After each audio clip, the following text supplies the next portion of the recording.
Bueno, muy buenas noches para todos. ¿Cómo están? ¿Cómo van? Feliz jueves.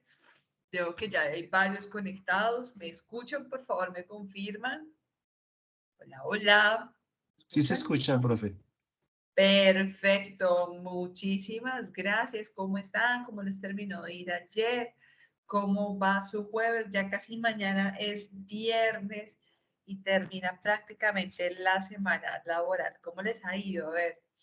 Creo que ya hay varios conectados. Vamos a ir acá compartiendo la pantalla para que arranquemos con nuestro tema del día de hoy. ¿Cómo van con los ejercicios del Moodle? ¿Han podido realizarlos? ¿Tienen alguna inquietud, alguna duda respecto a alguno de los ejercicios o de algo del material de la plataforma que actualmente venimos desarrollando? No, no tenemos. Bueno, les voy a poner, les recuerdo que en el material que aparece en el muro tenemos unas referencias bibliográficas. Dentro de esas referencias bibliográficas están las diferentes cartillas que ha venido trabajando el Ministerio de Justicia a través, por supuesto, del equipo de calidad y depuración normativa de la Dirección de Desarrollo del Derecho y del Ordenamiento Jurídico. Entonces, ahí ustedes van a encontrar 3 cartillas, cada una en su última versión, que es bueno que puedan leer y de esta manera complementar la información que hemos visto.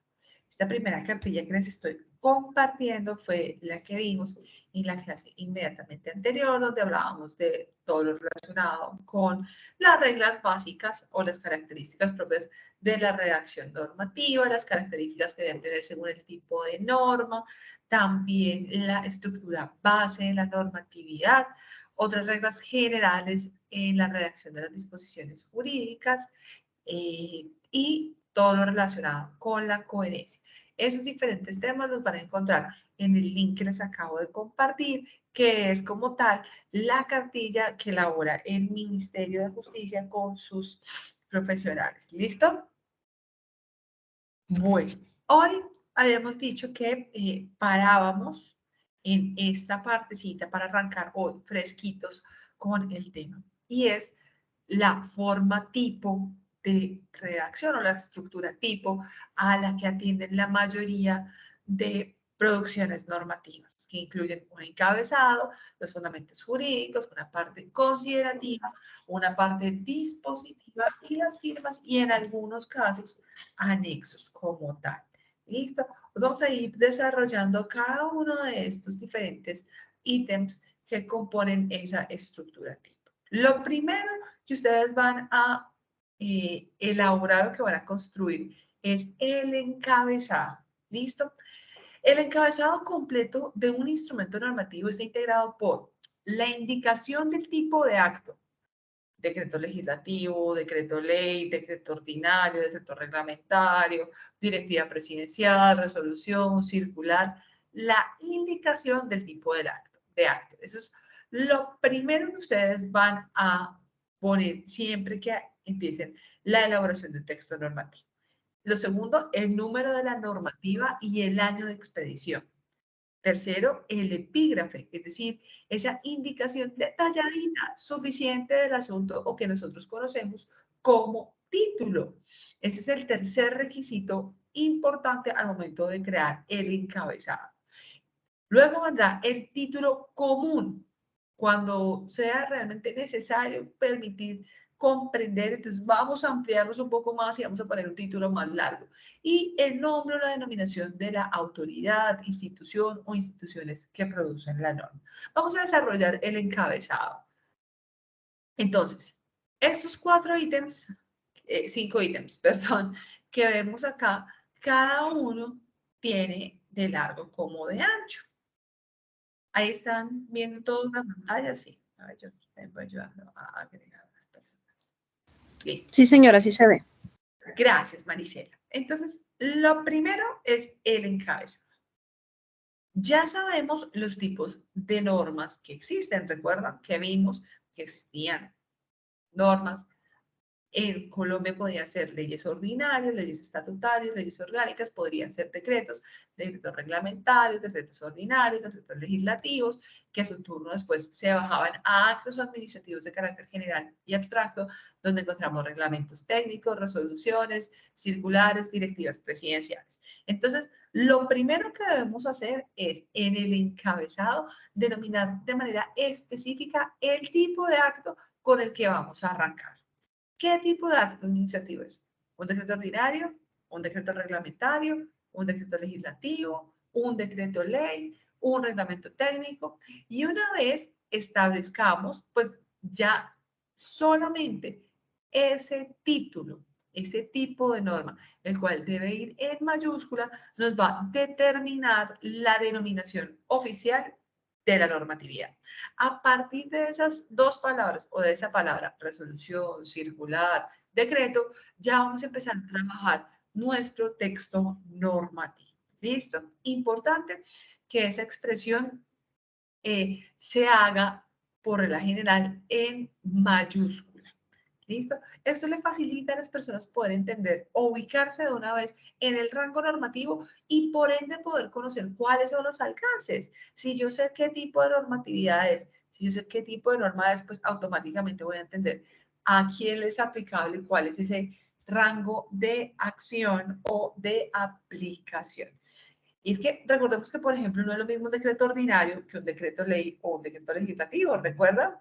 Los dos últimos, el decreto ley y el decreto legislativo, tienen fuerza material de ley. Es como si fueran una ley prácticamente. Mientras que el decreto, un decreto ordinario, pues tiende a desarrollar lo contenido dentro de la ley. ¿Listo? Lo segundo que ya varias personas habían preguntado, el número de la normatividad y el año de expedición. Por regla general, se pone número y año, pero más abajo se pone la fecha completa en la cual se firma dicho decreto, resolución, ordenanza, acuerdo. ¿Listo? Para esto es muy importante llevar de manera organizada dicha numeración, que por regla general está a cargo de las oficinas jurídicas y en los cuerpos colegiados a través de las secretarías. ¿Listo?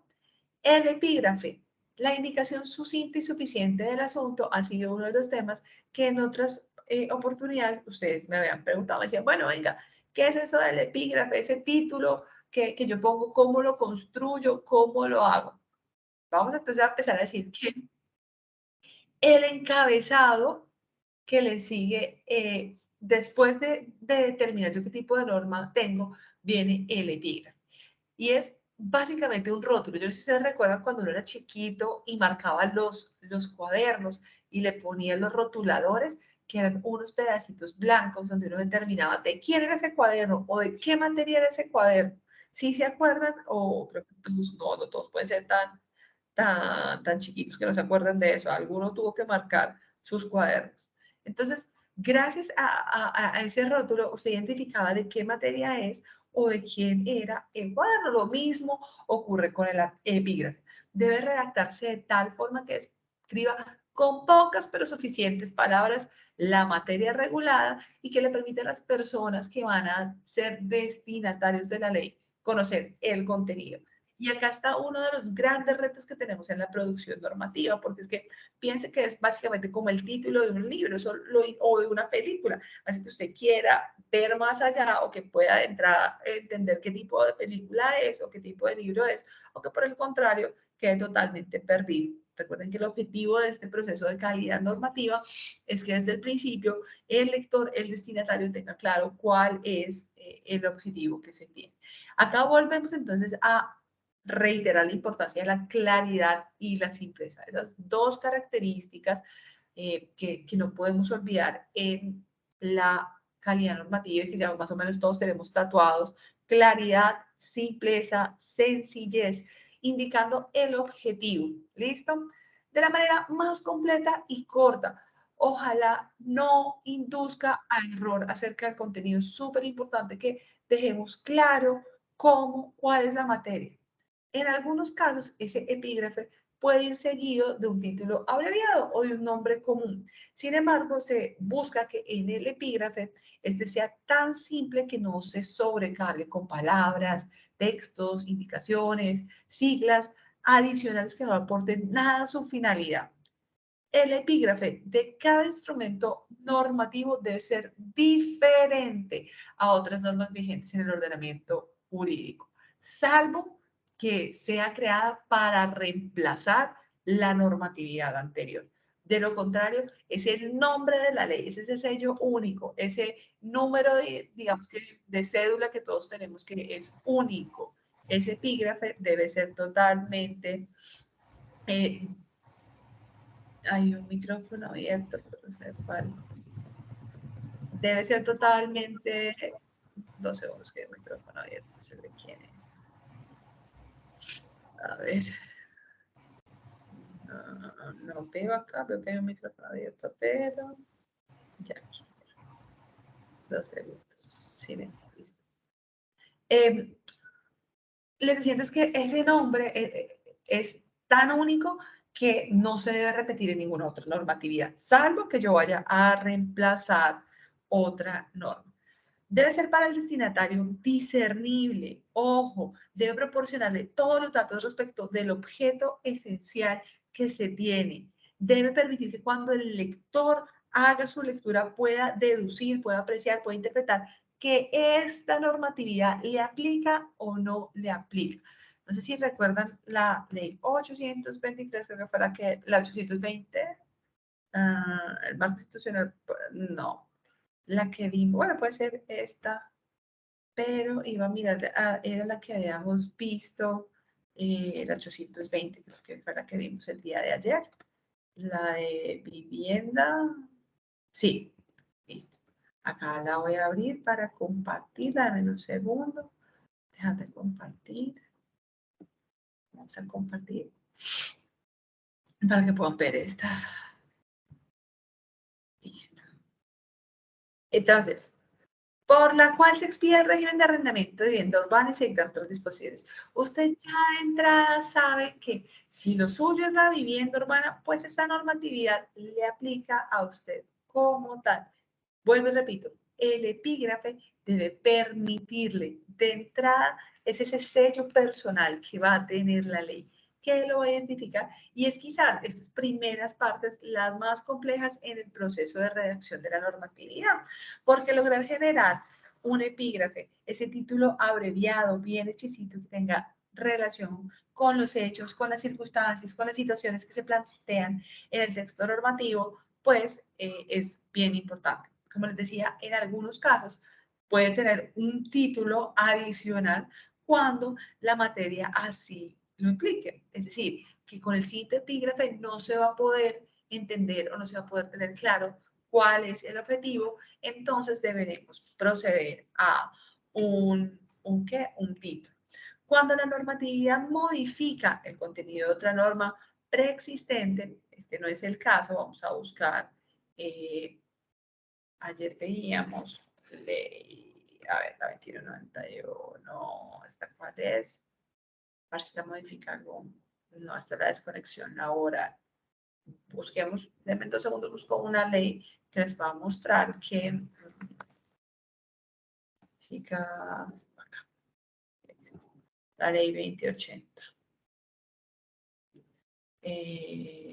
Acá siempre dejar de compartir y volver a compartir. Miremos esta, por ejemplo, que modifica puntualmente una normatividad. Entonces, ustedes ven en el título, aparece como tal, por medio de la cual se reforma, queda claro que es lo que va a proceder a hacer, la norma que está reformando el Código de Procedimiento Administrativo y de lo Contencioso Administrativo, Ley 1437 de 2011, y se dictan otras disposiciones en materia, y aquí viene el tema, descongestión en los procesos que se tramitan ante la jurisdicción. ¿Listo? Entonces tenemos que cuando el epígrafe de cualquier norma tiene por objeto modificar el contenido de una disposición previa o de una disposición preexistente, siempre que sea del mismo rango, debe identificar cuál es la normatividad o la parte de la normatividad que se va a modificar. Recordemos que ayer veíamos en la medida en que seccionamos, pues probablemente no vayamos a hacer la modificación completa de la normatividad, sino simplemente de una parte de la misma. ¿Listo? Luego tendremos, después de pasar este encabezado, después de, digamos que bautizar nuestra ley, darle el nombre, pasaremos entonces a ver los fundamentos jurídicos. A ver las pestañas, dame un segundo. David, señor. Gracias. Antes de continuar, se presenta mucha confusión o mucha discusión cuando se elabora el epígrafe en el momento en que se va a redactar. Y es en su inicio, ¿no? Cuando se redacta por la cual o por medio de la cual. Para cada uno tengo entendido que tiene un fin, cuando escribe por la cual o por medio de la cual. Ese es un tema que me gustaría que nos explicara si lo tiene. Y el otro es cuando se hacen reformas, digamos en el caso de nosotros, un decreto distrital, digamos, por medio de la cual se reforma el decreto 333 de no sé qué vainas, y vuelve otra vez y cita el epígrafe de la norma. Quiere decir, tenemos un epígrafe con un entrecomillado. Entonces, no sé cómo sería la forma más adecuada, porque pues aquí tenemos que cuando se cita esa norma, a veces queda un entrecomillado y me gusta más utilizar las comillas inglesas, las simples, las españolas, o los ángulos, o no sé. Entonces, yo a veces veo un rosario de disposiciones, como que no hay una línea con respecto a ese tema. Pero mira, David, que en muchos casos lo que ocurre es que confunden el epígrafe con el título. Por eso digo, el epígrafe muchas veces puede ir acompañado de un título y por eso arrancan y luego ponen el encomillado como para hacer relación a una mini especie de explicación que se decide dar respecto del título. En el documento que ustedes van en la cartilla como tal, digamos que no se establece o no tiene las normas de sintaxis y redacción. Sin embargo, como les decía a ustedes, lo que dice la normatividad es que se debe acoger lo establecido por la RAE, la Real Academia Española. Y en eso se deberá hacer uso entonces del tipo de comillas, del tipo de signos de puntuación y de exclamación que están validados por la RAE. Recordemos que el lenguaje ha ido variando y por supuesto hay muchos que utilizan diferentes tipos de encomillado, como tú lo decías. Acá creo que me acabas de dar una idea, lo voy a apuntar acá, y es en la próxima tutoría podríamos hacer una pequeña, de entrada, una pequeña tanda de tips de redacción y sintaxis y puntuación, y creo que a veces eso se nos olvida, el uso de la coma, el punto y coma, el punto seguido, dónde va los 3 puntos, cuándo arrancan comillado, cuándo se cierran en comillado. Recordar que, por ejemplo, acá en el español siempre se abre y se cierran los signos de pregunta, de exclamación. Entonces, si les parece y si están de acuerdo, en el miércoles de tutoría podríamos empezar como el profesor Clouro, creo que se llamaba, el experto en ortografía, y hacer como unos pequeños tips de sintaxis y redacción. Sintaxis y redacción, que creo que a todos nos cae bien y sirve bastante. ¿Listo? Gracias, Kevin. Bueno, David, gracias por tu intervención. Les decía entonces que después, siguiendo la estructura tipo, después del encabezado, vamos entonces a entender los fundamentos jurídicos. Y es que en los fundamentos jurídicos, la idea es que ustedes de entrada empiecen a señalar de manera clara cuáles son esos fundamentos que los llevan. Toda normatividad tiene que señalar de manera expresa. Recuerden, estos son normas, entonces el fundamento, la base, los cimientos, las columnas son disposiciones normativas. Son otras normas, los materiales con los que nosotros elaboramos nuestra normatividad, para tratar de traer un símil de construcción, son disposiciones constitucionales, legales y reglamentarias que, por supuesto, les otorgan a ustedes la competencia o a la autoridad o al ente con el que ustedes trabajan, la competencia de la producción normativa. Ojo, siempre se debe identificar de manera clara y expresa las disposiciones constitucionales, legales o reglamentarias que dan la base o que dan el sustento al contenido y si se desarrolla o regula alguna. Recuerden que cuando veíamos el primer curso hablábamos de la pirámide de Merkel, de la pirámide invertida, donde la base del sistema del Estado Social de Derecho es la Constitución. Por ende, las disposiciones constitucionales siempre tendrán prelación y deben ser la base de cualquier disposición. No olvidemos que dentro de los principios, dentro de las recomendaciones, dentro de las reglas, de entrada está que deben ser constitucionales. No se puede emitir ningún tipo de normatividad que sea contraria a la Carta Magna. ¿Listo? Esos fundamentos jurídicos y de competencia se ubican entre los considerandos y la parte dispositiva. Y eso es importante que ustedes lo tengan presente porque a veces se tiende a enredar dentro de los considerandos o de pronto se mezcla también en el mismo texto de la parte dispositiva.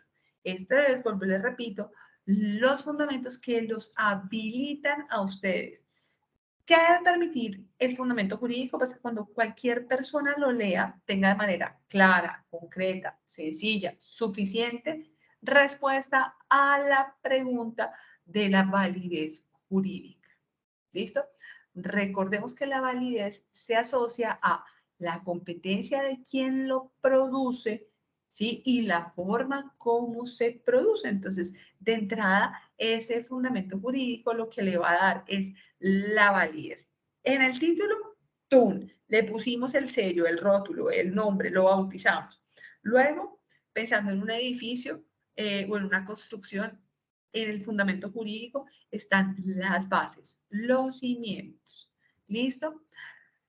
Todo instrumento normativo, cualquier proyecto normativo, cualquier texto que ustedes vayan a realizar, debe establecer entonces las disposiciones del orden constitucional y legal que les dan la competencia. Cuando se citan varias disposiciones de distintas jerarquías, es decir, cuando ustedes van a citar normas de la Constitución, normas de una ley estatutaria, normas de una ley ordinaria, pues debe hacerse precisamente en el mismo orden de jerarquía.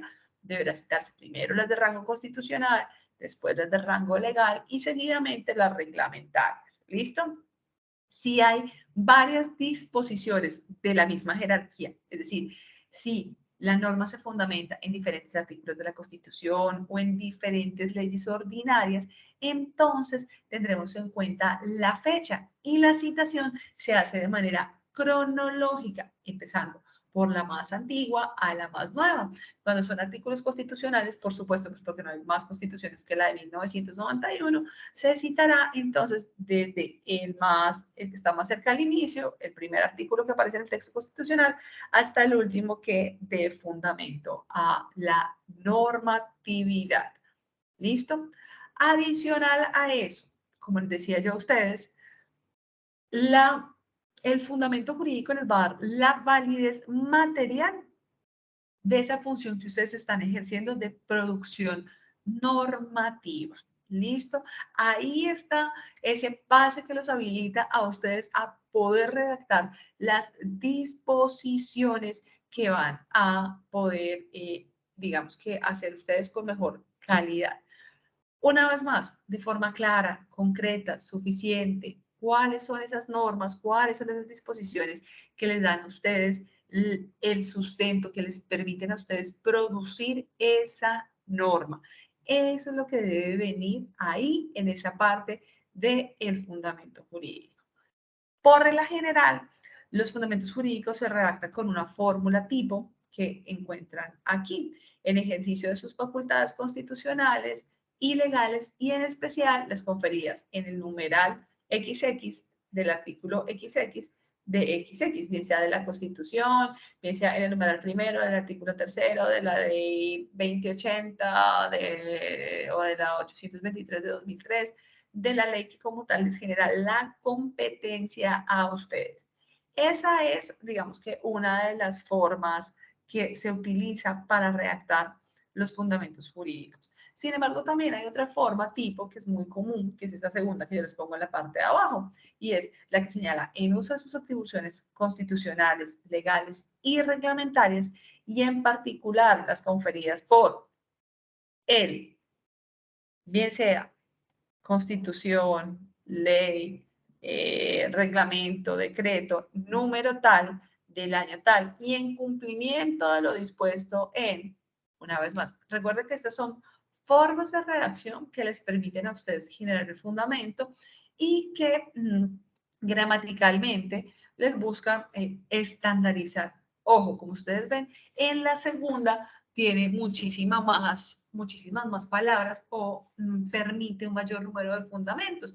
Este se aplicaría cuando la validez está dada por diferentes normas, de tal manera que todas queden redactadas dentro del fundamento jurídico.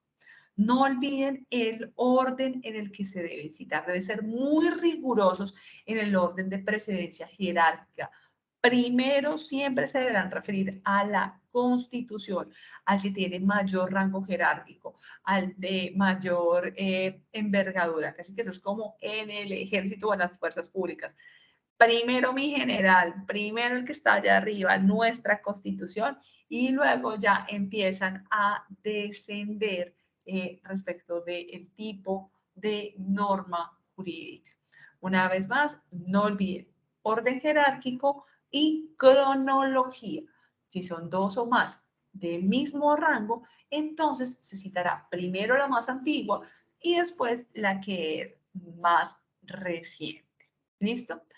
También hay una frase que se utiliza cuando queremos darle especial relevancia a alguna norma o cuando pese a tener diferentes opciones normativas, hay una que es la que, digamos, de alguna manera centra esa competencia o esa validez material.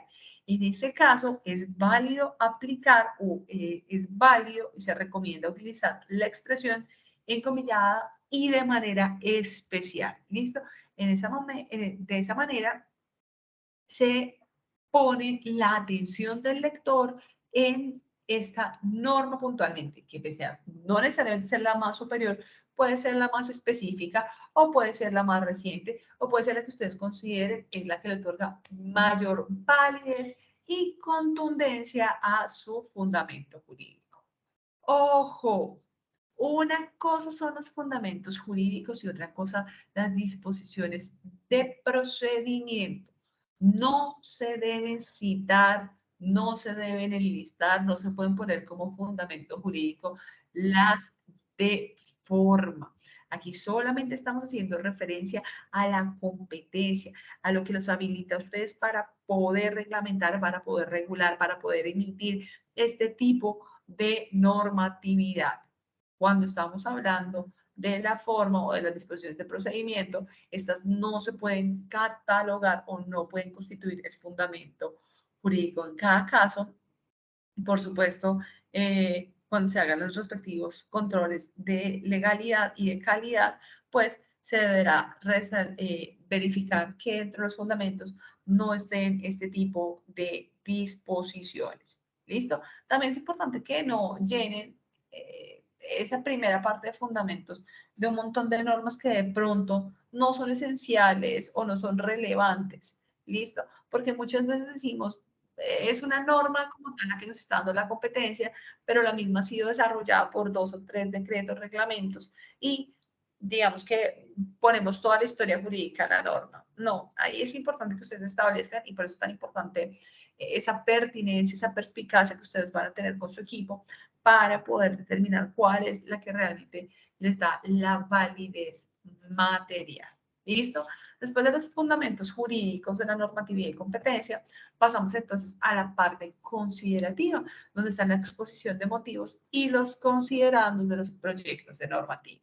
O La exposición de motivos es un texto elaborado por quien redacta el proyecto de normativa de rango legal o constitucional, en el que se explicitan las consideraciones de hecho, constitucionales, legales, de necesidad, excepcionalmente políticas o de conveniencia, que motivaron la reforma, que motivaron la producción de la ley o del acto legislativo, así como las razones de legitimidad constitucional. Esa es la exposición de motivos. El resto de documentos, de decretos, de actos administrativos, contienen considerandos. Por favor, muchas veces no vemos que en algunos decretos o en algunas circulares o en algunos reglamentos se habla de exposición de motivos. Esto es un yerro, es un error que espero ustedes no cometan, y si han cometido en el pasado, pues lo borren de su cabeza de una vez con Charlie, con Liquid Paper, lo borren y solamente van considerando. Roberto. Profe, buenas noches y todos los compañeros. Es que nosotros en un caso particular, la ley 1709 del 2014, tiene el encabezado y apenas termina el encabezado y después del epígrafe viene el decreto. No aparecen las consideraciones y las fundamentaciones legales. Quería ver si es posible me explique esa situación. Claro que sí, recordemos que lo que se publica es la parte dispositiva, pero la parte donde vienen las disposiciones, los artículos, pero los considerandos por regla general, que son parte del proyecto, no se publican. Si vemos la memoria histórica de ese proyecto de ley, seguramente ahí vas a encontrar la exposición de motivos de esa norma. ¿Listo? ¿Me explico? Como esta es una normatividad, no solamente esta, cualquier normatividad que se emite, recuerden primero, tiene un proyecto de borrador donde se establecen tanto los fundamentos jurídicos como los considerandos y en el caso de los proyectos de acto legislativo y de ley, la exposición de motivos. La misma no se publica. David, señor. Doctora, disculpe, la ley 1709 modifica artículos de 3 leyes anteriores y dentro de la promulgación aparece solamente el epígrafe modificando los artículos, pero aparece enseguida el Congreso decreta. Es por eso mi consulta. O sea, ¿se puede hacer en otro documento o esa es la publicación? Es decir, tu pregunta es si se debió haber hecho en otro tipo, en otro formato, no, perdón, por otro medio diferente a una ley perdón, no te entendí la pregunta. Sí, estamos viendo la ley 1709 en pantalla, ¿correcto? Sí, señor. Por eso, perdón. Y el epígrafe establece la modificación de artículos de 3 leyes anteriores a la que se está decretando. Y usted está manifestando que debe haber fundamentos y debe haber considerando. Y yo veo ahí que enseguida el Congreso decreta. Quería que me... Ahora sí te entendí la pregunta, listo. Roberto, ojo, esta estructura tipo que yo les estoy presentando acá, como en el principio, es para los proyectos, es decir, la redacción del documento. Ya vamos a ver más adelante que cuando de publicidad, de publicación se trata, no entra todo el documento, sino solamente las disposiciones, por eso arranca desde el decreto. Aquí queda faltando entonces, por supuesto, la exposición de motivos, que es la que se encuentra en la historia del documento. Acá en este gestor de la función pública no se encuentran los proyectos normativos. Sin embargo, en la Secretaría del Senado, en algunos casos, podemos ver los proyectos de ley donde usted va a encontrar la exposición de motivos. ¿Listo? Cuando son actos legislativos, cuando son leyes, expresiones de motivos. Y cuando son decretos, si usted ve por la general, también solamente aplica, debería aplicar en materia de publicidad la parte dispositiva. David, señor. Igual eso lo vamos a ver más adelante cuando veamos el ítem de publicación y de publicidad, que son diferentes. Sí, es con respecto a la exposición de motivos. Ese es un documento aparte. Yo lo interpreto más como un estado del arte y el sustento tanto jurídico, técnico, por el cual se hace necesaria la propuesta normativa.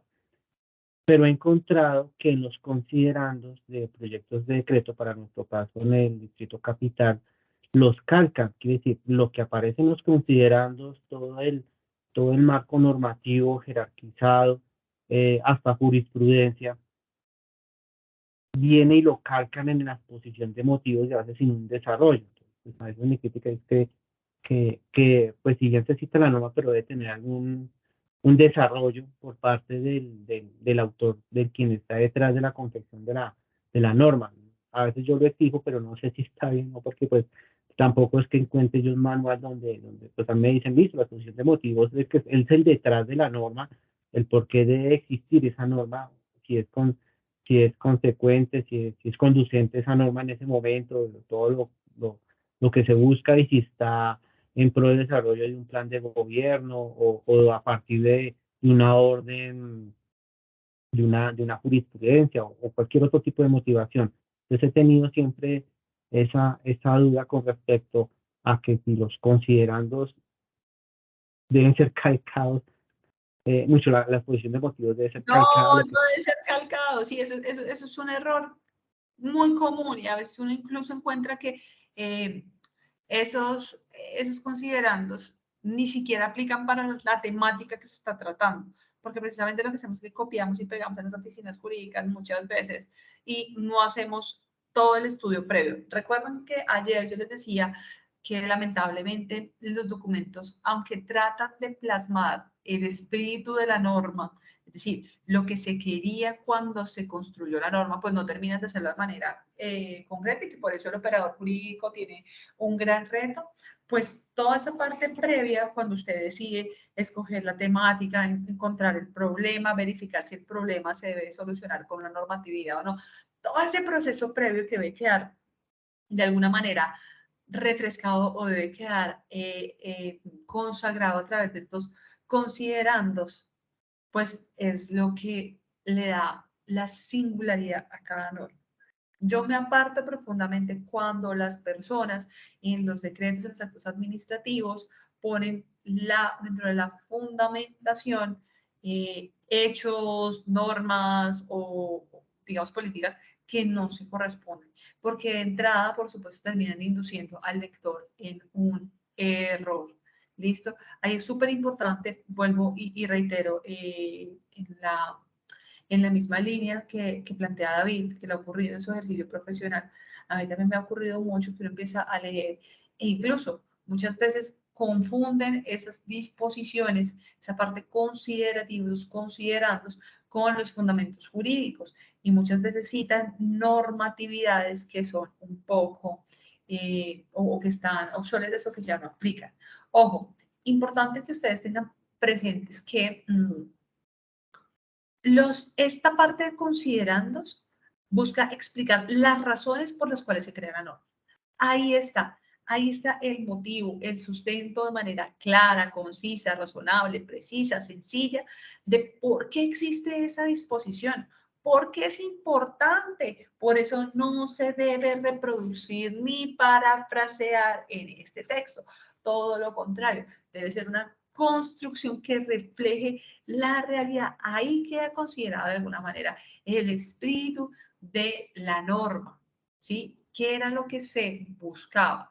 Por supuesto, en la parte de considerandos, por regla general, ahí también vamos a encontrar muchos argumentos de carácter infralegal o que digamos que no son motivaciones legales, sino que estamos hablando más de consideraciones de hecho, de facto, o incluso en muchas ocasiones relacionadas con políticas, o no con políticas, sino con políticas, o incluso en algunos casos por momentos de conveniencia. Recordemos, por ejemplo, cuando llegó la pandemia, dentro de los considerandos uno veía que cada municipio, que cada departamento fundamentaba teniendo en cuenta el número de muertos que tenía, el número de contagiados, el avance en el proceso de vacunación y pues eso es, digamos que un diagnóstico claro de lo que está ocurriendo en cada situación. Esos considerandos se deben redactar en un lenguaje no imperativo, es decir, no deben ser de mando, no deben incluir una orden, porque de esa manera se diferencian de la parte normativa. Ojo, en la parte normativa es cuando usted pone los artículos, que es donde están dando las órdenes, donde están las estructuras que buscan modificar la conducta humana. Aquí lo que estamos haciendo es exponiendo, demostrando por qué esa norma es válida, por qué es razonable, por qué hay que sacar esa norma, por qué en esos momentos jurídicamente, fácticamente, históricamente, numéricamente, se necesita ese instrumento normativo. ¿Listo?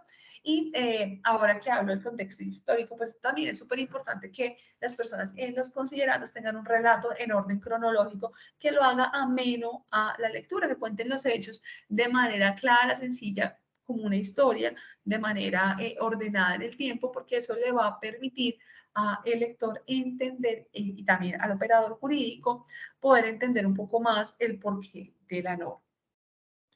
En términos generales, la parte de la motivación debería tener una explicación completa de los elementos de hecho y de derecho. ¿Listo? ¿Cuáles son las situaciones? ¿Cuáles son las razones, las circunstancias? ¿Qué es lo que está ocurriendo en esos momentos en la entidad, en el país? ¿Cuáles son las cifras que soportan cada una de estas situaciones para que de esa manera se concluya que se requiere que la norma, que el texto normativo nazca a la vida jurídica? Ahí, en esos considerandos, ustedes deben poder presentar la necesidad de la norma, poder explicarle al lector por qué era necesaria la norma. Recuerden que entre los procesos de calidad normativa, la normatividad, valga la redundancia, es la última, debería ser la última opción. Debemos buscar, por la general, solucionar con modelos no regulatorios. Entonces, como ustedes optan por el texto normativo, deberán justificar de manera clara la necesidad de que se llegue a un texto normativo. Y, por supuesto, concluir estableciendo que una vez expuestos los hechos, las situaciones, la historia y todos los demás elementos, pues se hace necesario, oportuno, adoptar las medidas que se van a presentar en la parte dispositiva. ¿Listo? Ojo, en los considerandos, la parte que se incluya, o los textos o la información que se incluya, debe ser verdadera, suficiente y razonable. Ojo con los fundamentos que no son ciertos, con las noticias falsas, con un contenido sustancial errado o que no se corresponde. Por eso es que no es bueno plagiar, parafrasear o copiar considerandos viejos. Una cosa es que ustedes tomen de modelo la estructura y otra cosa son los textos como tal. ¿Listo? Creo que también es importante que ustedes tengan presente que en esos considerados se deben respetar las reglas de la lógica jurídica, sobre todo para los que no son abogados. En esta lógica jurídica, pues se debe explicar o se debe hacer de manera expresa, se debe poder entender por qué la normatividad es fácticamente, jurídicamente e incluso teniendo en cuenta un análisis del impacto normativo, la norma se hace necesaria. Porque esa norma es hoy, debe producirse, pero además, como esa norma es proporcional a la problemática que se plantea. Aquí está entonces una gran parte del grueso que muchas veces las personas omiten, no le ponen coherencia lógica a estas razones y terminan generando, perdiendo un muy buen espacio para darle sustento y coherencia y hacer una normatividad de calidad. Recuerden, esos considerandos son parte de los elementos que hacen una mejor regulación. Dentro de esos considerandos que ustedes van a escribir, no deben incluir textos que tengan razones subjetivas o las de mera conveniencia o que no sean fundamentadas como tal bajo algún orden jurídico. ¿Listo? Eso es súper importante. Ustedes no pueden decir que porque al alcalde le pareció, que porque al presidente le pareció, que porque al ministro hoy se levantó con ganas de... No, señor. Dentro de las consideraciones se debe establecer cuál es precisamente esa razón objetiva que los lleva a ustedes a poder generar la norma. ¿Listo? No olviden que no se deben citar los fundamentos jurídicos, pues porque ya están previamente en el ítem de fundamentos jurídicos, pero sí tienen que explicar la conexión lógica entre la normatividad que ustedes van a hacer y los fundamentos jurídicos que ustedes aplicaron. Si yo digo que me aplica, no sé, la ley X de 2024, de 2023, quiere decir que esa es la ley que aplica para los ministerios o para las entidades territoriales o para las superintendencias, y debo aclarar, debo poder mostrar ese nexo lógico en las consideraciones que existen respecto al fundamento jurídico que me habilita y me da la validez o me da la competencia y los hechos que yo estoy estableciendo como fundamento de mi normatividad. ¿Listo? Importante también que eviten ustedes que las motivaciones sean parciales o simplemente sean frente a un solo tema o que tengan lo que les decía yo, referencias cruzadas, que en una parte están hablando de un tema que no tiene nada que ver, no sé si por ejemplo en un decreto que se va a ampliar el pico y placa, están hablando de horarios extendidos para comercios, pues es una referencia cruzada que no tiene absolutamente nada que ver y eso suele pasar mucho en los decretos, sobre todo los que se sacan de afán para poder cumplir uno va a ver, los considerandos, la verdad, tienen una serie de fallas un poco complejas. ¿Listo? ¿Hasta ahí alguna duda respecto de los considerandos de las normatividades? No, señora. Estos considerandos, la parte de abajo, aplica, como les digo yo, para los decretos y los actos administrativos. Sin embargo, si alguno de ustedes se va a volver asesor de congresista o un congresista, senador Ángela, señora.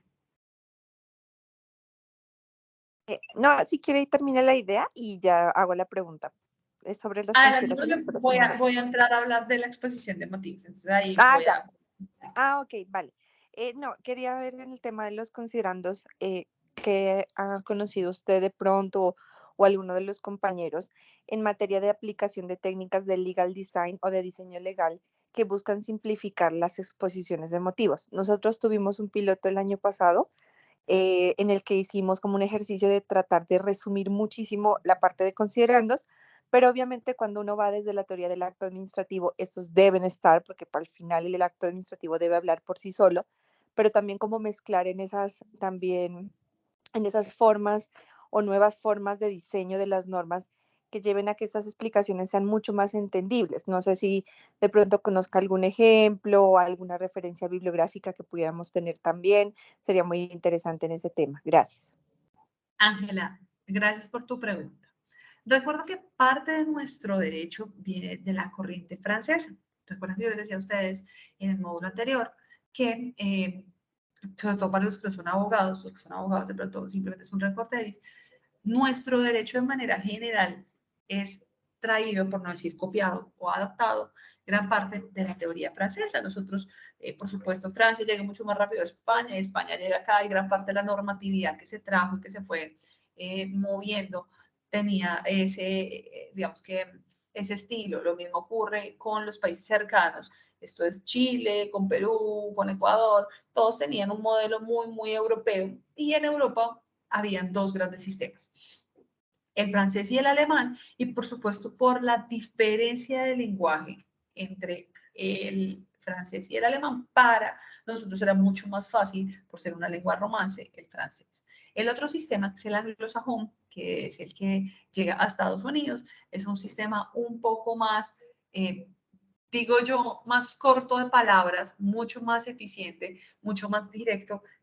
y ahí hay un reto gigante, Ángela, en empezar a cambiar el lenguaje, porque tendemos, y está muy grabado en el chip desde la formación, a creer que las disposiciones normativas deben ser lindos poemas o deben tener un tema de texto, de redacción que sea muy pomposo y que eso le va a generar calidad. Por el contrario, como acá estamos hablando de unos procesos que implican eficiencia, productividad y economía, menos es más.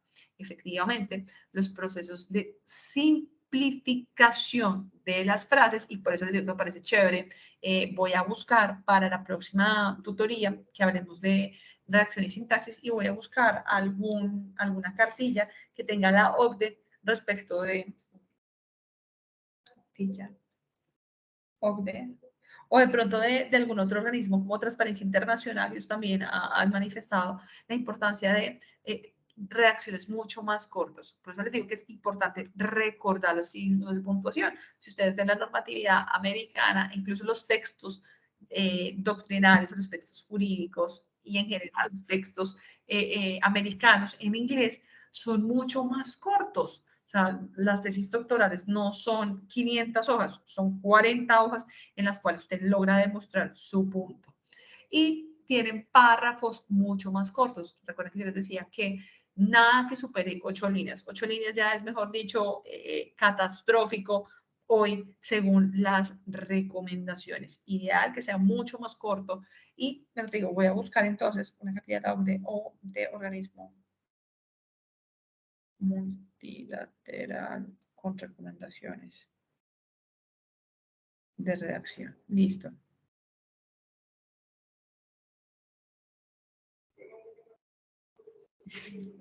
Bueno, continuamos entonces. Aquí les decía que habíamos hablado ya de los considerandos y también me parece bueno que hablemos un poco de la exposición de motivos, pues porque no sabemos si algunos de ustedes con el cambio a la vuelta de 2 años, 1 año y medio, 2 años, se convierta en congresista, senador o representante de la Cámara o trabaje en una unidad de trabajo legislativo y tienen que ayudarnos a hacer esa mutación, ese cambio en la calidad normativa del Congreso. Entonces, los proyectos de rango legal ordinario, orgánico o de facultades extraordinarias no deben contener disposiciones sustanciales que afecten el núcleo esencial de los derechos fundamentales. Ojo, en los proyectos de ley, la base de la exposición de motivos está en lograr demostrar de entrada que no hay afectación de un derecho fundamental.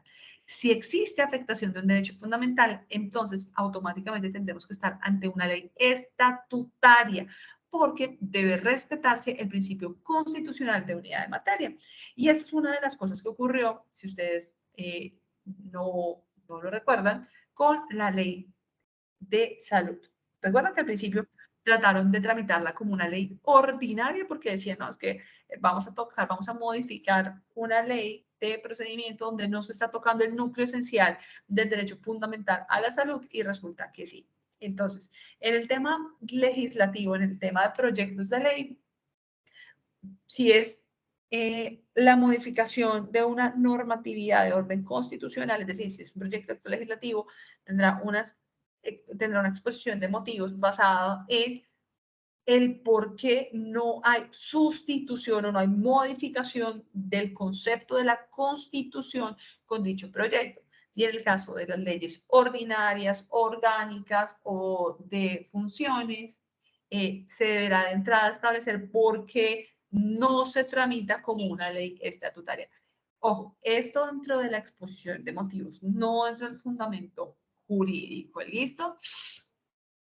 Importante que sepan que en el rango legal pues hay muchos más elementos, porque recordemos cuando lo vimos en el primer módulo, hay una serie de temas que tienen reserva legal. Es decir, que por la Constitución se ha establecido que deben tramitarse como leyes estatutarias, como leyes orgánicas o que deberán tener inicio en una u otra cámara. Poder demostrar eso o dejar constancia de tales disposiciones en la exposición de motivos resulta ser el marco con el que se abre como tal la exposición de motivos. ¿Listo? Ojo, es muy importante en esos fundamentos que se establecen en la exposición de motivos demostrar que no hay tensión con principios constitucionales. Aquí es mucho más complejo, más que complejo no, es mucho más jurídico, no es complejo, discúlpenme la palabra, es más bien, es mucho más jurídico como tal el proceso de la sustentación. ¿Listo? Por supuesto, dependiendo del tipo de norma, asimismo será la sustentación.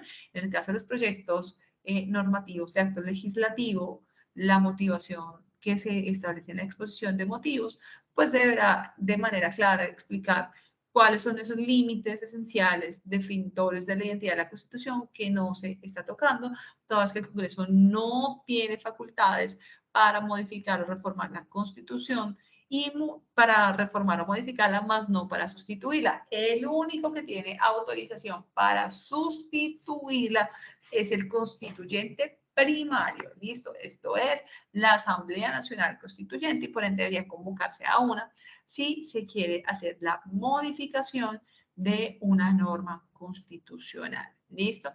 No sé si acá hay alguna persona que trabaje en unidad de trabajo legislativo, en UTL. Parece que no. No veo a nadie que levante la mano. Bueno. Entonces, digamos que no me voy a desplazar mucho en este tema, más bien avancemos y revisemos. A mí me gustaría, antes de la parte dispositiva, miramos aquí. Bueno. Vamos ahora entonces a verificar en la cartilla que está en el Moodle, que hace parte de la referencia bibliográfica, ustedes van a encontrar cómo dentro de cada tipo de acto administrativo hay una serie de artículos que son, digamos que fundamento o base para la validez y la competencia.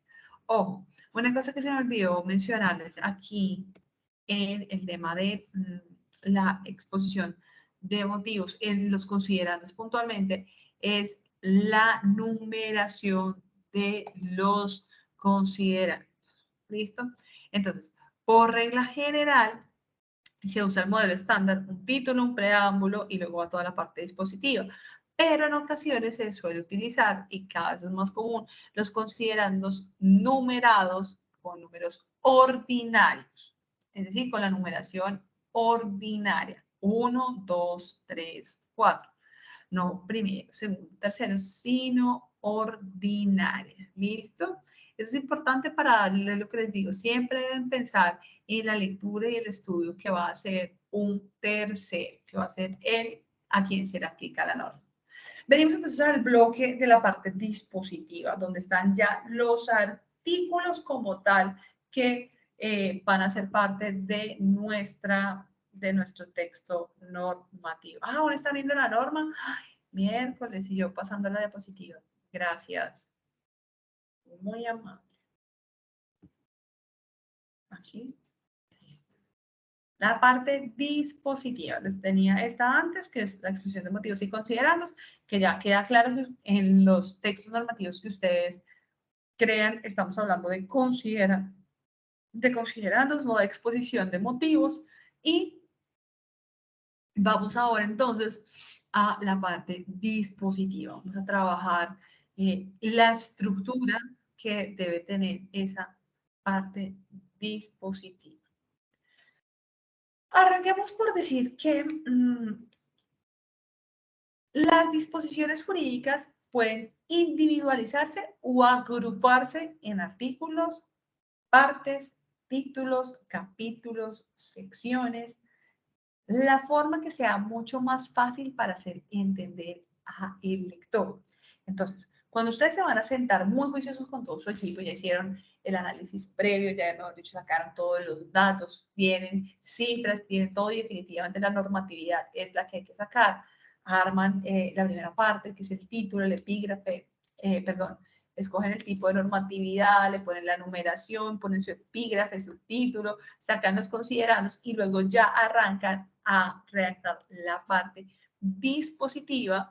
Pues es importante que ustedes sepan que de manera clara, de manera preferente o por regla general, estamos hablando de normatividad de carácter general y abstracto. ¿Listo? Recuerden que las normas son de carácter general. General, aplica para todos, aunque sea dentro de un segmento de la población, no pueden ir determinadas o no pueden ir concebidas para una persona con nombre propio, ¿listo? Sino que se hacen de manera general, ¿listo? Deben carecer de efectos digamos, no pueden tener deseos o declaraciones políticas, ni pueden reproducir o parafrasear otras disposiciones jurídicas. Ojo, la parte dispositiva debe contener disposiciones que tengan lo que se ha anunciado. No pueden reproducir el contenido de otros artículos ni repetir el título de la norma. Desarrollemos esto. No incluir disposiciones sin carácter normativo. En la parte dispositiva no van los deseos, las intenciones, las declaraciones, los apoyos, los hurra, los viva, sino que esos van en los considerados. En la parte dispositiva, en la parte donde se ponen los artículos, donde se ponen las disposiciones jurídicas, va como tal las disposiciones de carácter normativo. ¿Listo? Un ejemplo que es muy común es que a veces se plantea dentro de la normatividad un artículo que señale, por ejemplo, con el objeto de impulsar el consumo de productos bajos en azúcar, las autoridades en el ámbito nacional deberían dar ejemplo al especificar o deberían comprometerse con el etiquetado.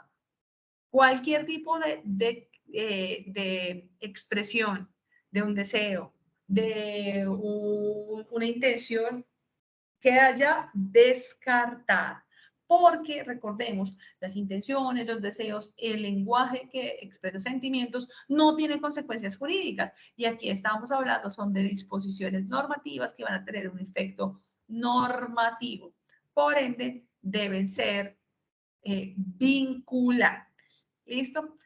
Eviten, por favor, reproducir o parafrasear artículos de otras normas. Esto es muy común. Buscamos, de alguna manera, tratar de mejorar el artículo parafraseando o mejorar, o creemos que la norma va a tener mayor calidad si repetimos o parafraseamos, reproducimos o parafraseamos algún artículo de otra norma. Eso es inútil y a veces incluso puede ser peligroso, porque cuando se vaya a aplicar la disposición, digamos que puede ser complicado para el operador, ¿listo? Y muchas veces lo que hace es que ustedes le crean un espacio en el que el juez puede abrir la puerta para interpretar esa reproducción o esa parafraseada de la norma con un sentido diferente al artículo original, que es el que ustedes están tomando de base. ¿Listo? Mucho ojo con eso. Lo que les decía, debemos evitar también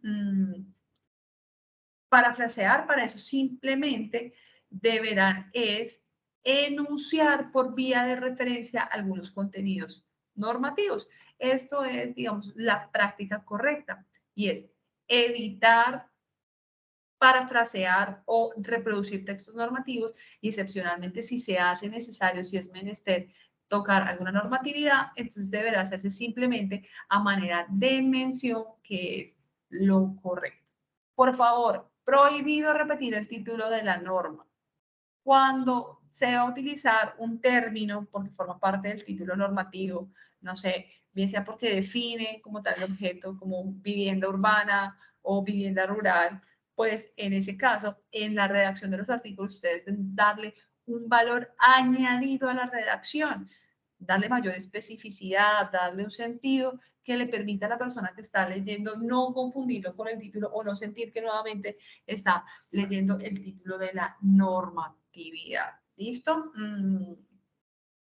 Disposiciones que se evitan anunciar el contenido, disposiciones que repitan el título. Bueno, ojo, si es necesario al principio de la parte dispositiva, se puede incluir un artículo en el que se defina el objeto y el ámbito de aplicación de la norma. Es muy común y lo que hace es, de alguna manera, establecer, de alguna manera, designar o, bueno, sí, establecer categorías de situaciones de hecho o derecho concretas a las que se le aplica la normatividad.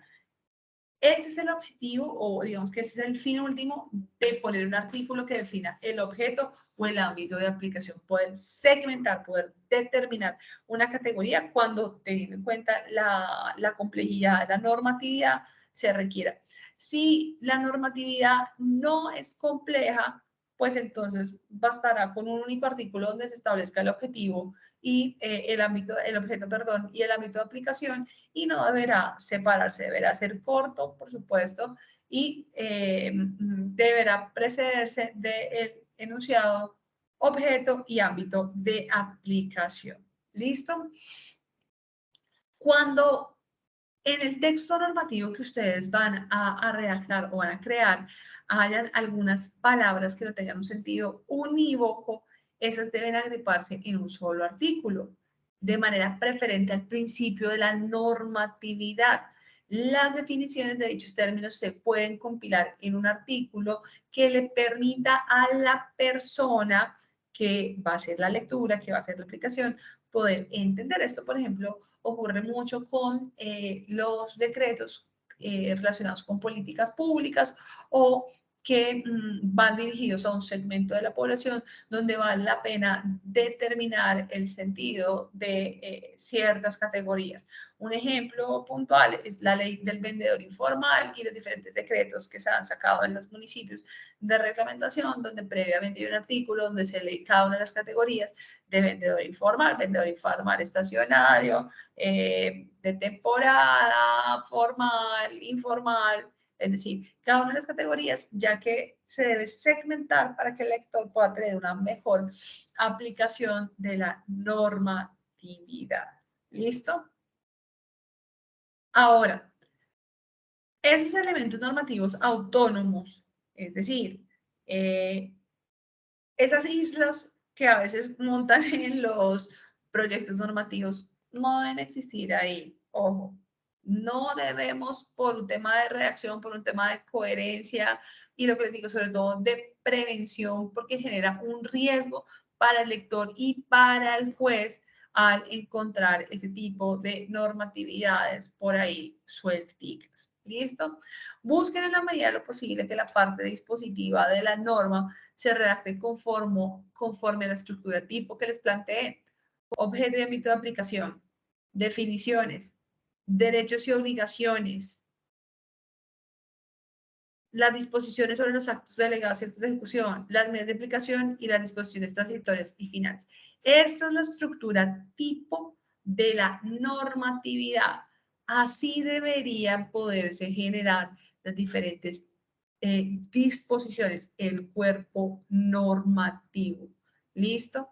Por supuesto, conviene que ustedes en cada uno de los ítems, es decir, en el objeto y ámbito de aplicación, en las definiciones, en los derechos y obligaciones, en las disposiciones por las cuales en los casos se delegan poderes o se confieren competencias, cuando se establecen los procedimientos, las medidas de aplicación y las disposiciones transitorias y finales, pues tiendan a generar listas. Deben diferenciar cada elemento con una letra o un número en lugar de guiones. Es una muy mala práctica cuando en un único artículo van poniendo guión o coma. Debe usarse de manera preferente, no, hagan el favor y usen literales o numerales, no signos de convención, no guión o punto, porque eso es una práctica errada.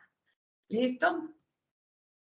Entonces, les decía que esta estructura tipo, que es veíamos una estructura tipo de la estructura normativa. Encabezado, fundamento jurídico, parte dispositiva, parte considerativa, parte dispositiva y las firmas. Ahora, dentro de la parte dispositiva también hay una estructura tipo que tiene parte del objeto y del ámbito de aplicación, las definiciones, las disposiciones sobre los actos, las medidas de aplicación y las disposiciones transitorias y finales. Vamos a revisar cada uno de estos elementos que considero son importantes, sobre todo la parte final, la relacionada con las disposiciones transitorias y finales, porque desde el principio muchos de ustedes preguntaban y decían, venga, ese artículo final que dice, y todas las demás que le sean contrarias, que es como medio salvador, que es el que ponemos ahí cuando nos da un poco de pereza de hacer el ejercicio de búsqueda. Aquí yo les pongo en esta diapositiva, en este slide, que al final, en las disposiciones transitorias finales, se debe establecer si hay una derogación expresa de actos previos. Si la fecha en la que operan las derogaciones no coincide con la fecha de entrada en vigencia de la normatividad, entonces deben especificar de manera clara cuándo va a entrar dicha derogatoria. Esto, por supuesto, pensando siempre en el principio de seguridad jurídica. En estas disposiciones transitorias y finales es donde más se vulnera el principio de seguridad jurídica. Principio que es súper importante para la OCDE, porque recordemos, es lo que le transmite al ciudadano, al empresario, al país, al actor, al sujeto que usa o que aplica la norma, a quien se destina la norma, la confianza. Entonces, una clara muestra de calidad normativa se da en estas disposiciones finales. Ojo, cuando se crean regímenes de transición, ¿sí? Que son como esos interregnos, esos espacios en los cuales dos sistemas jurídicos o dos situaciones se van a compasar o van a transitar, ahí más que nunca es súper importante el lenguaje claro. Mencionen las fechas concretas, puntuales, la condición expresa que se debe cumplir para que entre el nuevo régimen a aplicar. No dejen ningún tipo de duda, por favor, que la persona le quede claro que es el 1 de febrero y no el 31 de enero o el 1 de marzo. Debe quedar claro porque esto, una vez más, también redunda en seguridad jurídica. Y ojo, cuando también hay regímenes de transición, es importante evitar dudas de periodos muertos o en el que no haya aplicación plena o residual de la antigua normatividad. Dejar claro si es una parte, si es toda la normatividad la que se va a dejar de utilizar a partir del nuevo régimen normativo que se va a presentar. Por favor, disposiciones modificativas. Dejen claro cuáles son las normas que están modificando. No sean perezosos, por favor. Ayudemos al proceso de depuración, al proceso de mejora normativa, estableciendo cuáles son esas normas que queremos modificar, que necesitamos cambiar o que con la normatividad que estamos generando se está cambiando. ¿Listo? Y si la norma está diseñada de manera puntual desde su creación a tener una aplicación temporal, no un régimen de transición, sino la aplicación es simplemente temporal, pues también debe quedar claro cuál es el tiempo mediante el cual o el tiempo en el cual se va a hacer uso de la misma. ¿Listo? Bueno. A ver, ¿qué otra cosa creo que es importante que ustedes tengan presente? El tema de enlistar. ¿Listo? Entonces, muchos de ustedes me preguntaban, hablábamos hace un par de clases, hace 2 clases puntualmente, creo que fue el martes, respecto a los decretos compilatorios y esas numeraciones tan largas que tenían, ¿recuerdan? Y aquí es importante que ustedes tengan presente que la recomendación de la OCDE es que cuando un artículo contenga una lista, esa se debe hacer por regla general respetando la frase introductoria, que por supuesto está directamente vinculada con el texto para que tengan coherencia.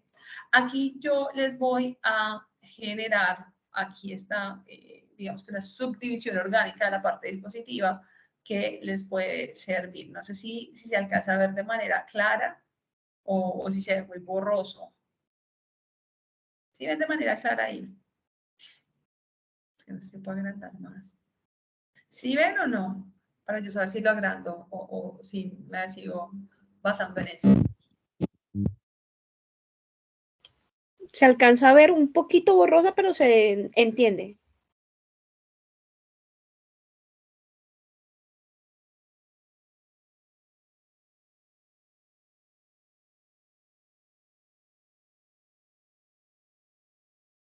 No se está viendo la presentación. Y no se escucha. Sí, me han silenciado ya. A ver, les voy a plantear una opción, a ver si es mejor. ¿Ahí lo ven un poco mejor? ¿O era mejor como estaba ahorita? No, ahí se ve mejor. Ahí se ve mejor. Listo, listo. Yo les voy a pedir un minuto a traer un vasito de agua, que ando como agripada y ya tengo la garganta totalmente seca. 2 segundos para traer un vasito de agua.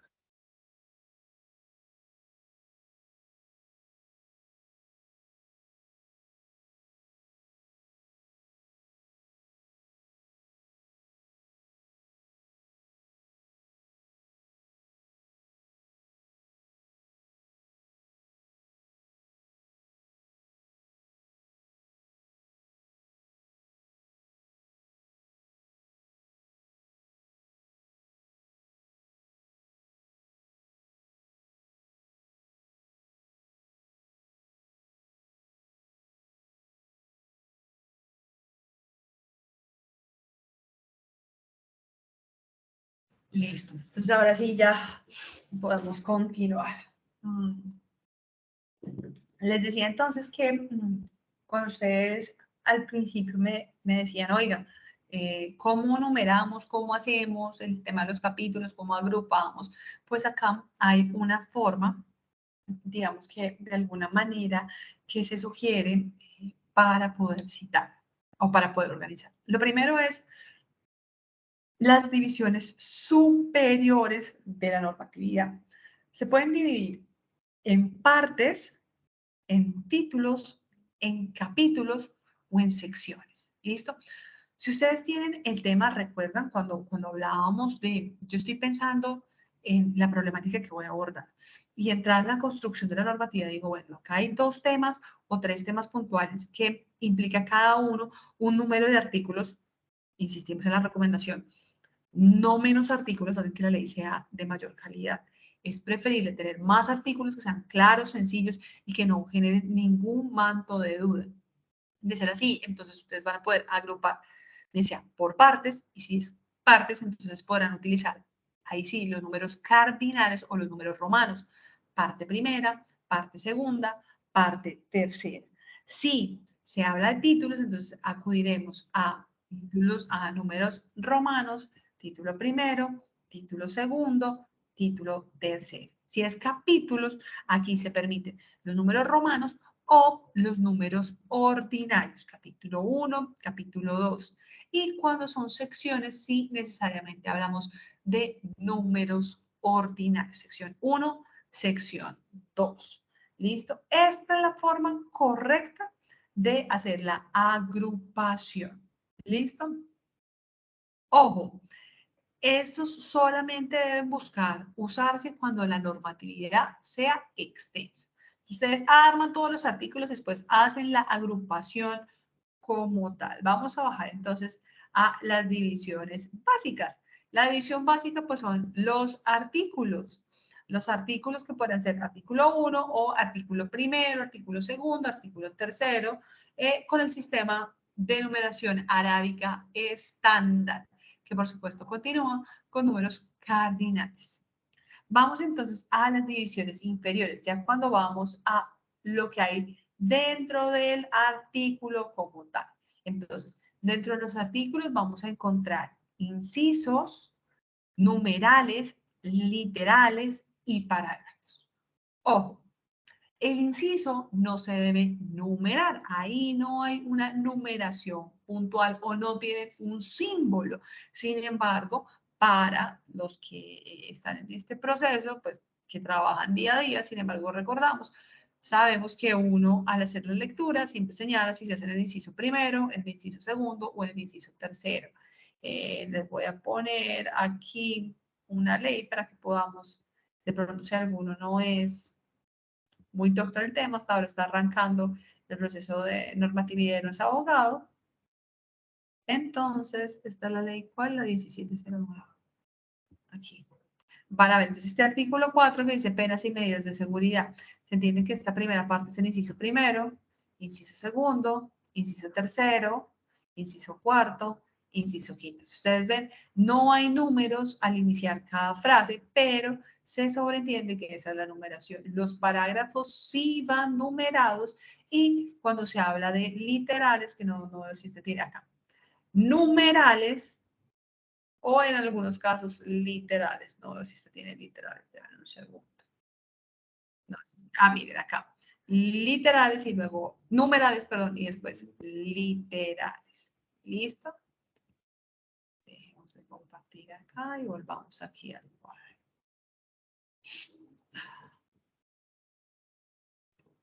Bueno, entonces les decía que los incisos no tienen numeración como tal, no deben ponérsele nada al principio, pero se leen de esa manera. Los numerales, pues, se leen, vienen generalmente antecedidos de un texto introductorio. No manden de una vez los numerales porque uno no va a saber qué están numerando.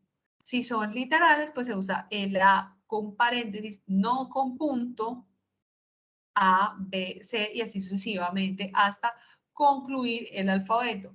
Por supuesto, si ustedes van a hacer más de 20 punta, 30 situaciones, pues es mejor que utilicen los números en lugar de las letras para que después no se confundan con el doble A, doble B, AB, AC, porque eso claramente va a generar, es un error, y lo que hace es que genera confusión en el lector de la norma. Y como les decía, los parágrafos se pueden poner con primero o segundo, es decir, con números o con la palabra. Acá es importante que ustedes sepan que los parágrafos es una parte normativo que lo que busca es establecer una cita precisa o referenciar una situación puntual de ese artículo. Por eso los parágrafos tienen que estar relacionados directamente con el texto del artículo. No pueden, ya te doy la palabra, no pueden sacárselos de la nada, pues del sombrero más o menos del mago, sino que el parágrafo debe buscar o aclarar una situación o puntualizar una situación respecto del artículo. Adelante, David. Gracias. El uso de literales o numerales, ¿esa conveniencia de acuerdo a lo que uno va a proyectar? Sí, ¿O es exactamente solamente es un tema es un logístico? tema de... Ajá. Yo siempre sugiero que si son cortos y no son muchos, se haga con literales. Ahora, si son muy, o sea, si son hasta la D, o sea, un número corto. Si son muy largos, es mucho mejor el número, porque es mucho más fácil de identificar para el lector. Lo que les decía, y más cuando son, hay muchos temas que incluyen, no sé, 40 requisitos y se enlistan. Prohibido usar los literales porque ustedes van a enloquecer al pobre ciudadano que va a leer la normatividad. Y lo otro es que en alguna norma yo leí parágrafo único. ¿Eso es correcto? ¿O ya no se usa, sino si solamente es un solo parágrafo? Es redundante porque se supone que solamente tiene, pues, sin necesidad de poner único, se entiende que solamente dice parágrafo, ese es el único que hay.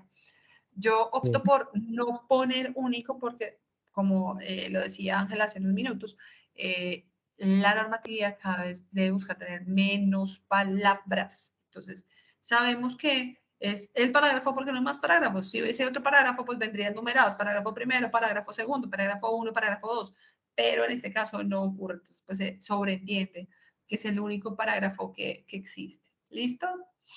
Y lo otro es que yo he visto normas o proyectos de normas con unos exagerados incisos, mucho, un artículo sí, con una página completa y a veces me dicen, "Ay, ¿por qué no lo fraccionaron?" Porque creo que también es muy desgastante tener un artículo con tantos incisos. Claro, recuerdan que les decía que el ideal o el máximo son 8 líneas. Es preferible que abran más artículos y no que generen ese tipo de improperios con la norma, ese tipo de adefesios, de monstruos que no son buenos. ¿Listo? ¿Dudas, inquietudes hasta ahí? Bueno, Un profe. otra cosa que es importante que ustedes tengan presente en su actuar es lo que les decía, poder establecer de manera clara la entrada en vigencia. ¿Cuál es el fin del periodo de aplicación de la norma anterior? Si hay un régimen de transición. Por favor, indiquen de manera clara el plazo a partir de tal, desde el tal hasta el cual, desde el día tal, con efectos a fecha de tal. Sustituirá el efecto o entrará en vigor a partir de manera clara, expresa. Por favor, no dejen temas abiertos porque lo único que generan es problemas dentro del sistema normativo. Ahí, espérenme, ahora sí aquí ya pongo la presentación. Hasta ahí irían las recomendaciones para la redacción de normas jurídicas. ¿Dudas, inquietudes, preguntas? No, señora. Listo. Entonces, digamos que nosotros ya tenemos claro unas reglas generales, unos tips, una estructura tipo para elaborar proyectos normativos, una estructura tipo para revisar la parte dispositiva. Les voy a copiar acá la segunda cartilla que aparece en el Moodle dentro de la referencia, dentro de los archivos bibliográficos, que es obligatoria para subir a la lectura. ¿Listo? Yo creo que se han dado cuenta hoy, tengo una especie de resfriado, no me siento muy bien, entonces quiero invitarlos a hacer la lectura de la cartilla y el martes hacemos todo lo de ciclo de gobernanza. ¿Les parece? Ya solamente nos falta el ciclo de gobernanza regulatorio, que ese no es complicado, y los impactos de la calidad normativa. Y con eso agotamos el módulo. ¿Les parece? Claro que sí. Venga, yo lo voy a hacer mucho más Sí, fácil. profe. Les voy a compartir el link directamente, porque yo tengo, como decía, no tengo chicharrón con eso. Todo lo que está ahí les sirve a ustedes. A ver, aquí, miren. Ah, espérate, porque de pronto poniéndola así les va a pedir que restringida, no, cualquier persona con el enlace, copiar enlace, ahora sí, aquí, listo. Y échenle ojo que en las partes de abajo, yo por la general pongo algunos links que pueden ser interesantes para que ustedes busquen, lean. Aquí, miren esto. Ay, es que yo no sé qué hice, lo agrandé un montón y ahora no. Ya vi que se metieron ahí. Por favor, bueno, creo que se los dejé solo como lectores. Entonces no pueden modificarla. ¿Listo? Y también les voy a compartir de una vez, espérenme un segundo, la del primer módulo para que ustedes también la tengan. Compartir. Restringido no, cualquier persona con el enlace, como lector. Lo mismo, acá también va la otra que le sirve. Listo. Igual esto yo ya se los voy a remitir por correo a Alejandro una vez concluyamos para que vayan. Por favor, vayan avanzando con las tareas que hay en la plataforma, con el estudio de caso. Aprovechen si tienen alguna duda. Ángela, señora. Qué pena, solo no sé si de pronto haya alguna recomendación para el tema de anexos, que algunas normas llevan anexos, entiendo yo, van para más temas como técnicos, pero de pronto si hay alguna recomendación en ese punto. Gracias. A ti muchísimas gracias por la pregunta. Efectivamente, solamente aquellas disposiciones normativas que son muy técnicas o que definitivamente se requiere un contenido informativo adicional que sea público, entonces se terminan traduciendo en anexos. Ojo, en los anexos ustedes no pueden incluir, no pueden poner ni artículos, ni derechos o obligaciones nuevas que no estén ya establecidos en la parte dispositiva, ¿listo? La parte dispositiva es donde vienen todas las formas de cambio de comportamiento que ustedes esperan o desean tener. Y en los anexos tenemos los que son los propiamente dichos, que son los que de alguna manera vienen separados de la parte dispositiva, ¿sí? Que pueden ser esos documentos voluminosos que le dan sustento. Entonces, no sé, por ejemplo, una clasificación de abreviaciones o si se va a coger una normatividad internacional, entonces, donde viene contenido, no sé, las definiciones, porque es bastante voluminoso.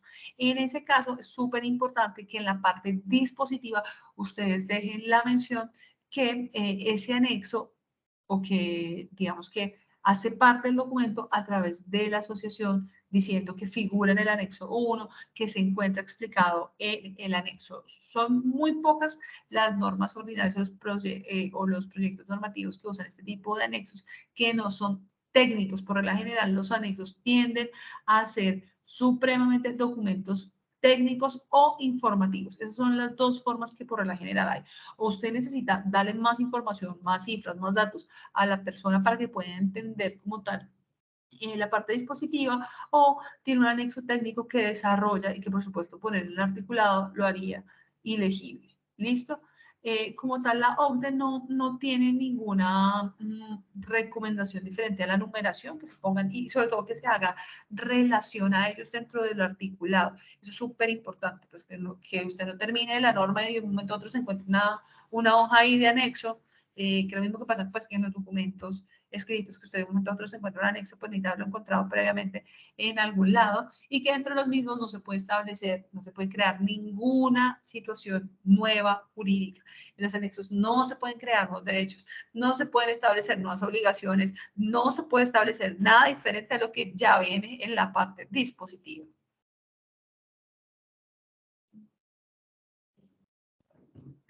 No sé si hasta ahí. Ah, ya. No sé si tenías otra pregunta. ¿Alguna otra pregunta, duda, inquietud? Tomen oxilocoxin, por favor. Los cambios de clima son fatales. Sobre todo en tierra caliente. Dios. Bueno, les deseo una buena noche. Que descansen.